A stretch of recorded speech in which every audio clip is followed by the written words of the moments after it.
Assalomu alaykum hurmatli aziz talabalar. Bugun biz sizlar bilan ona til o'qish metodikasi fanidan husnixat darsiga qo'yiladigan talablar mavzusini o'rganamiz. O'qituvchi Hazratqulova Shoira Noraliyevna boshlang'ich ta'lim metodikasi kafedrasi o'qituvchisiman. Bugungi mavzumiz yuzasidan quyidagi rejalar keltirilgan. Yozuvning gigiyenik shartlari, husnixatga o'rgatishning metodik shartlari, yozuv qurollari va ulardan foydalanish, o'qituvchining namunaviy yozuvi. Yozuvning gigiyenik shartlari deganda avvalambor nimalarni tushunamiz? Yozuvning gigiyenik shartlari quyidagilardan iborat. Yozuv vaqtida bolaning partada to'g'ri o'tirishi, gavdanini to'g'ri tuta olishi, boshni to'g'ri tutishi, ko'z bilan daftar orasidagi masofani to'g'ri saqlay olishi, oyoqlarini qulay joyiga qo'ya olishi hisoblanadi. Agar oyoqlar noto'g'ri qo'yilgan bo'lsa, yozuv paytida oyoqqa zo'riqish bo'lishi mumkin. Bu esa bolaning tez charchab qolishiga sabab bo'ladi. Shu bilan birgalikda o'sha yozuvning gigiyenik shartlaridan yana qo'llarni to'g'ri harakatlantira olishi, ruchkani barmoqlar orasida to'g'ri joylashtira olishi, parta distansiyasiga amal qilgan holda o'tirishi, yozuv qurollarining ozoda soz bo'lishi, ya'ni o'sha yozuvning o'sha pokiza va bexato bo'lishini nazarda tutiladi. Gigiyenik talablarga ko'ra maktab jihozi o'quvchining bo'yiga mos kelishi lozim. Jihozning o'quvchi bo'yiga to'g'ri kelmasligi umurtqa pog'onasining qiyshayishiga va uzoqni ko'ra olmaslik kasalligiga olib kelishi mumkin. O'sha kuzatishlar natijasiga ko'ra o'quvchilar bir-biridan bo'yiga mos bo'lishi kerak. O'quvchilarning ham o'sha 10 sm ko'p farq qilmaydigan holda o'quvchilarni bir-biri bilan o'tirg'izishi kerak. O'quvchilarni o'tirg'izish paytida ham ularning ko'rish va eshitish qobiliyatlarini hisobga olgan holda joylashtirish kerak. Shu bilan birgalikda o'sha gigiyenik talablarni amalga oshirish uchun to'xtovsiz yozuvning vaqtini belgilab olish lozim. Bunda o'sha quyidagi jadval asosida o'quvchilarni to'xtovsiz yozuvni sinflar kesimida quyidagicha tashkil qiladi. Mana masalan, birinchi sinflarda to'xtovsiz yozuvning vaqti 5 daqiqa hisoblanadi. Ikkinchi sinflarda 8 daqiqa, uchinchi sinfda esa 12 daqiqa, to'rtinchi sinflarda esa 15 daqiqani tashkil qiladi.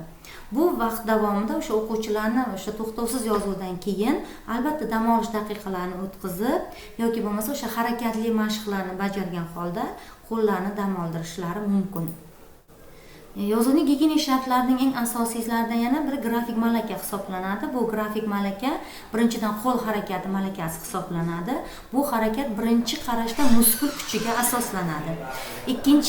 Ikkinchidan yozuv jarayonida nutqning o'zlashtirilgan birligi bo'lgan tovush grafik belgilariga, ya'ni harfga tarjima qilinadi.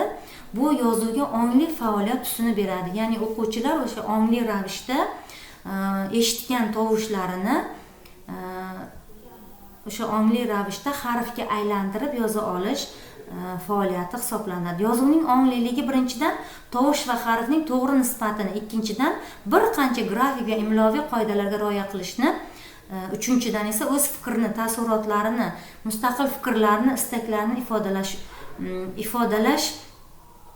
ifodalashda kerak bo'ladigan yozuv malakasi foydalanishni talab qiladi. O'qituvchining namunaviy yozuvi albatta boshlang'ich sinflar uchun juda ham muhim hisoblanadi. Birinchi navbatda qo'l harakatini rivojlantirish, ya'ni simmetriyani his qilish va taxtaning qaysi qismida yozilgan harf, so'z va fraza yozilganini tezda topishi, bir qarashda topa bilishliklarini o'rgatish lozim.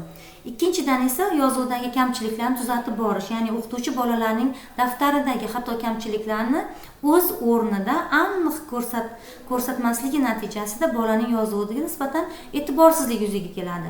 Bunday vaqtda o'sha o'qituvchilar xato qilgan o'quvchilarni o'sha daftarining hoshiya chekkasiga o'sha xato qilgan harflarini chiroyli qilib to'g'ri yozib qo'yish mumkin. Bu bilan o'sha o'quvchilar o'zining xato kamchiliklarini tuzatganini ko'rib oladilar. Shu bilan birgalikda husnixatga doimiy e'tibor. Aniq va to'g'ri husnixat yozishda o'sha husnixat darslarida, nafaqat husnixat darslarida, balki barcha darslarda ham o'sha sinfdan tashqari darslar jarayonlarida, yozma ishlar davomida o'sha ular tomonidan tayyorlanadigan ko'rgazmalar, devoriy gazetalar, jadvallar va hokazolar tayyorlagan vaqtda amal qilish kerak bo'ladi. Shu bilan birgalikda husnixatga o'rgatish izchil va ketma-ketlik xarakterga ega bo'lishi lozim. O'rgatish jarayonidagi o'qituvchining dastur materialini o'qituvchini soddaroq shaklga ko'rsatish ko'rinishga ega bo'lgan harflardan murakkabroq ko'rinishga ega bo'lgan harflarga o'tkazish va yirik hamda sekin yozuvdan mayda va tez yozuvga o'tkazishga e'tibor beriladi. Individual yordam bu esa ayrim o'quvchilarimiz yozuvdagi individual farqliklarni kuzatib borish mumkin. Bunda farq o'ta qiya yozilishidan va hokazolardan kuzatiladi. Ya'ni chap tomonga qiya yozishlari mumkin yoki to'g'ri yozishlari mumkin harfni, lekin aslida to'g'ri yoziladigan harflar o'ng tomonga qiyaroq yoziladi. O'quvchilarning o'sha husnixat bilan to'g'ri yozish ko'nikmalarini rivojlantirib borish, husnixatga o'rgatish ishlarini sistematik tarzda olib borish tavsiya etiladi. Bunda yozuv materiallarini asta-sekin ko'paytirib va murakkablashtirib borish nazarda tutiladi.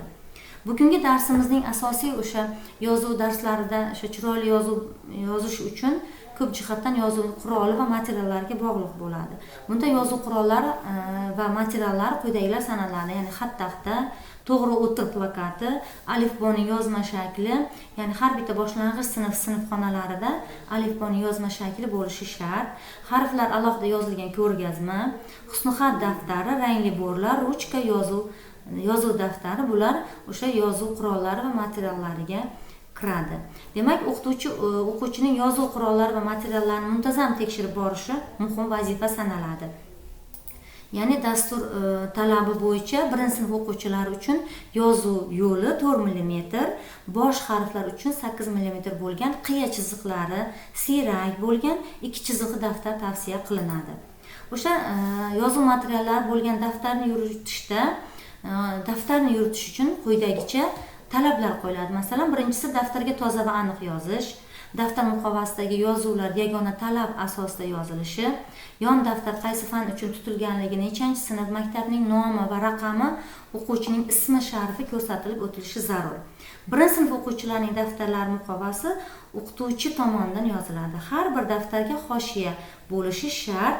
Ikkinchi sinfdan boshlab esa mashq tartib raqami qayerda bajarilganligi, sinfda yoki uyda yozilganligi yozib boriladi.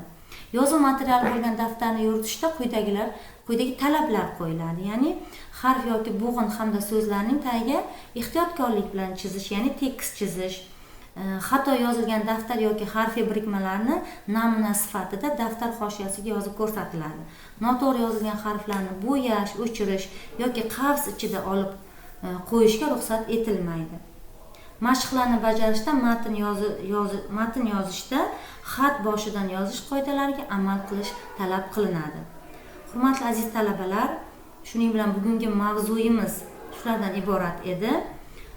Husnixat uyga vazifa quyidagidan iborat. Husnixat qoidalariga amal qilgan holda birinchi sinf yozuv daftaridan harflarni yozib kelish uyga vazifa beriladi. E'tiboringiz uchun rahmat. Sog' bo'ling.